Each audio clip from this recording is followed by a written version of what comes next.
and the right to protest in a peaceful manner against a corrupt government.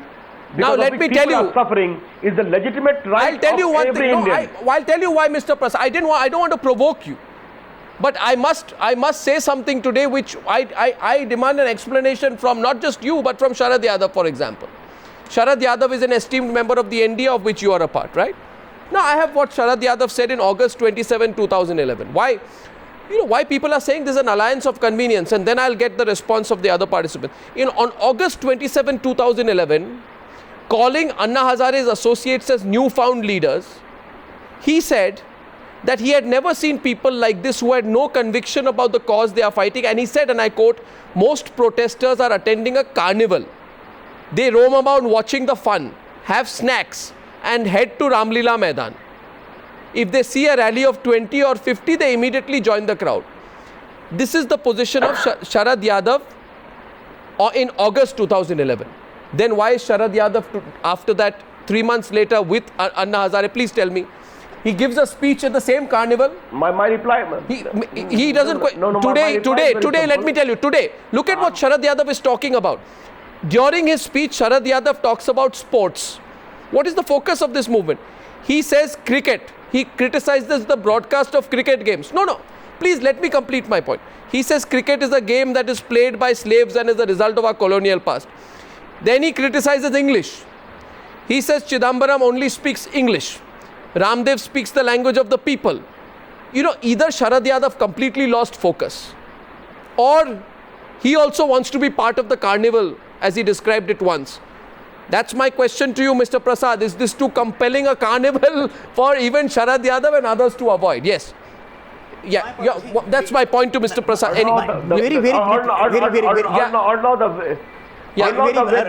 The very eminent television anchor and editor which you are, it is also important that when you call the guest on your panel, you allow them to speak. And the point is very simple. Is it a debate on Ramdev or the current political situation, or it is a debate on the utterances of Sharad Yadav? No. You take a call. If it is on Sharad Yadav, you better call his spokesperson to defend him or not to defend him.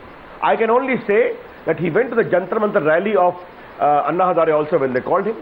Now, if he has a view about cricket, if he has a view about a language, one can have a view about that. But to make that view only as the predominant view of Sharad Yadav, disregarding all his role of public service and commitment and as a parliamentarian, is grossly unfair. Mr. Prasad, point number one I would like to highlight. The second point, only one thing. Let me just conclude. My point is, don't distract from the main issue, which you always accuse us. The main issue is corruption. The main issue is black money. The main issue is foreign bank account. And please don't shoot the messenger. This not shooting the messenger. To take action because any exposure of the foreign bank accounts will shame this government and their leaders. Hence the problem. Their intentions are suspect. Not shooting the messenger. Only quoting what Sharad Yadav said then and what Sharad Yadav said now. Now let me react. That's all, Mr. Prasad. I cannot put you in the dock for what Sharad Yadav has said, but Sharad Yadav has said different things at different times. Let me react now. Now Mr. Mungekar wants to respond. I also find Kamal Farooqi remaining extremely cautious today. But very interesting. Mr. Kamal Farooqi is playing. Samajwadi Party is keeping 1 foot with the opposition today. Now via Ramdev and 1 foot with the government. Mr. Farooqi, it's very interesting. Mike, but it's no. In fact, Arnab, let me make the whole position very clear. As far as the corruption is concerned, everybody is against the corruption. But the only thing is that if you take a particular political side, then definitely the whole thing is affected. And now the way the NDA has suddenly come and join Baba Ramdev, we have no problem. They could come and join them, but they should come very openly. And as far as the corruption is concerned, right, nobody is defending Congress. Rather, we have been fighting Congress in UP and will continue to fight it. But as far as the corruption is concerned, why not NDA is making the frontal attack in the elections only? And 2014, let us fight it on the issue of the corruption only. Why do we take Ramdev ji or Anna Hazare ji, who are a political person? Why not the political outfit? No, take the problem is Mr. Farooqui. Mr. Farooqui, for this particular role. Mr. Farooqui, you see, it's very convenient for you to come and talk about black money, but corruption is not only black money. If I were to ask you today, why is your government completely dragging its feet on the NRHM scam which you promised to expose after coming to power in Uttar Pradesh? You won't talk about it. But black money is one generic issue which does not affect you directly, so you can join the bandwagon on black money in order to deflect the hard issues on specific cases of corruption. That's the point, Mr. Farooqui. No, I am not talking of the black money only. I am talking about the corruption in general. I am talking corruption everywhere, whether it is an NRHM or whether it is any other place or whether it is the foreign money. Okay. Corruption is a disease and it is eating the country's wealth. And we need some very drastic step against that. No, but then your Ramdev is attacking. Ramdev is attacking the Congress government, which is surviving on your support. It's surviving on your support. Again, I am saying that we are not supporting Congress for all their misdeeds.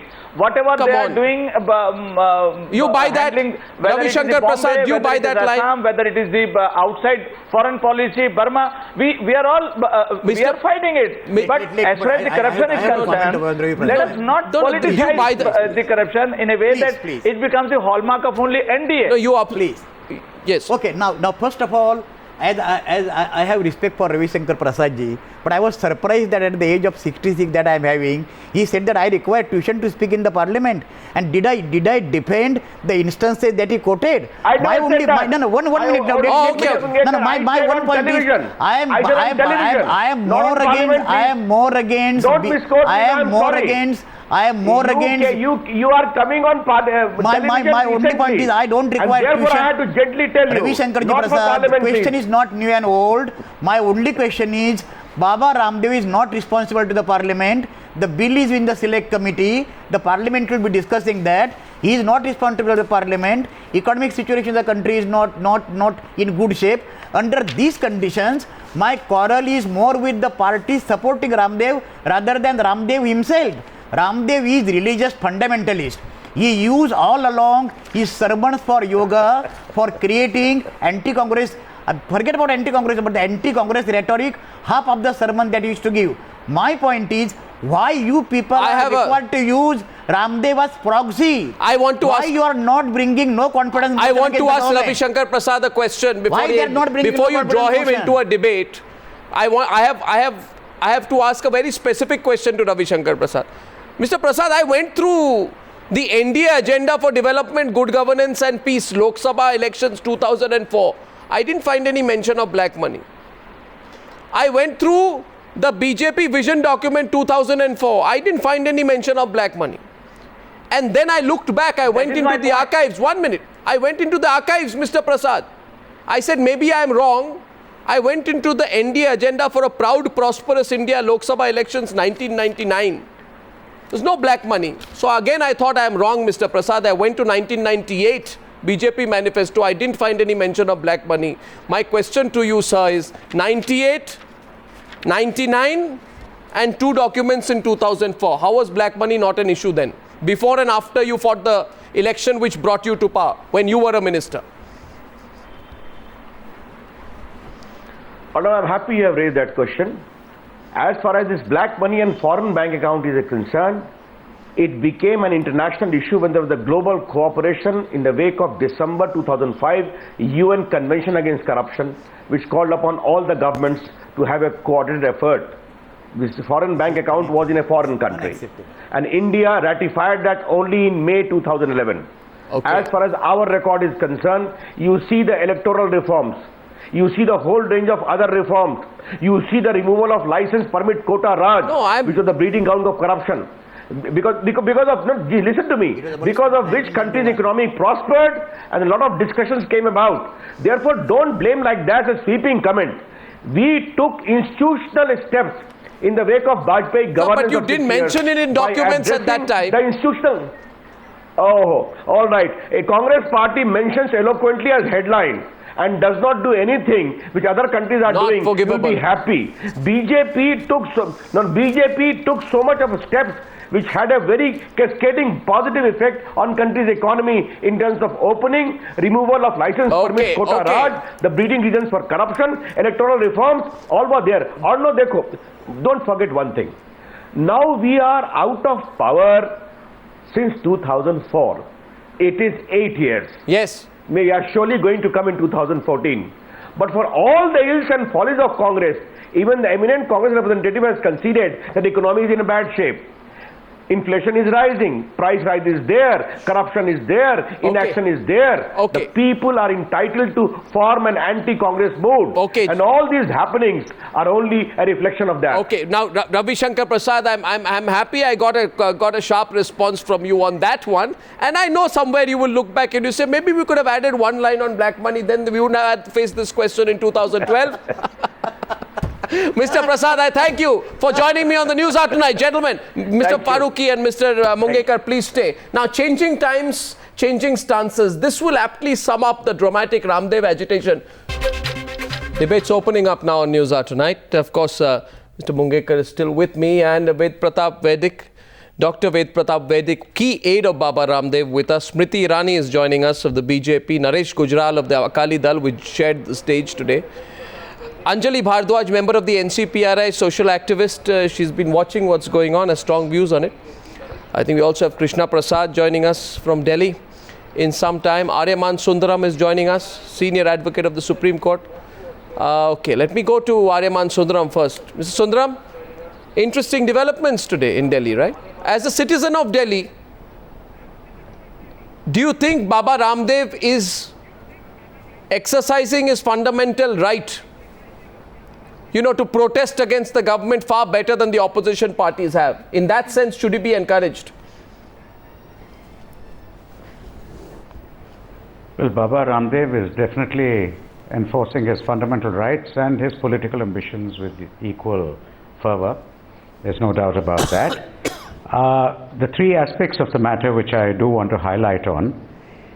As a citizen, I love any cause at all which says eradicate corruption, wipe out poverty. I would really love that utopian situation, and anybody who's going to try hard to accomplish it, I'm very happy about. But let's accept one thing, that the moment you move from social movement to political arena, the high moral platform of a social movement does get to an extent watered down by the slightly more suspicious political platform. The second aspect is the question whether, having decided to enter the political arena, is he going to be standalone, or is he going to be on the bandwagon of any other party? How does it matter? Party or parties? How does it matter? Why can't that evolve This is slowly? the difference. It matters this way. It matters this way. Whether as a leader or as a part of it, it matters this way. Because almost every party in India, I heard somebody saying that the BJP was ruling in nine states. I don't know whether any party in India, whether it's the BJP, the Samajwadi, the BSP, most of the parties have already been tainted with corruption in some way or the other where they're ruling. And when you join in with that, then the issue of, is it a political opportunism or are you really against corruption? Absolutely. On the other hand, by being a standalone, the problem is you could fragmentize the political scene even further. Got it. Which can only help a united ruling party. So Now, by that fragmentizing, I say from the political array of parties, I now call it a political disarray of parties. Interesting. Dr. Vaidik, what people want to see now is Baba Ramdev not just talk generically of black money. You see, when you talk about black money, you're just raising one issue. Why does Baba Ramdev not say, I am not satisfied with simply the fact that I have managed to get, Sharad Pawar support or Mulayam Singh Yadav support? Why does he not say, for example, that if Sharad Pawar's support is a real support, then I want him to investigate the irrigation scam? If Sharad Pawar's support is real support, I want to know what happened in the Maharashtra Southern scam, which is the 1,000 crores.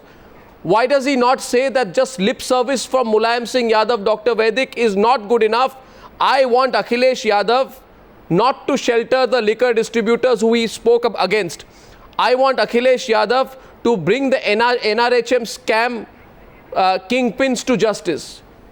My point to you, Dr. Vedic, is you see, generic slogans are not required. Specific positions will be demanded. You agree with me? In order to get Pawar's and Mulayam's support, Arnav, he's not taken up any issue that can hurt them. us. Yes.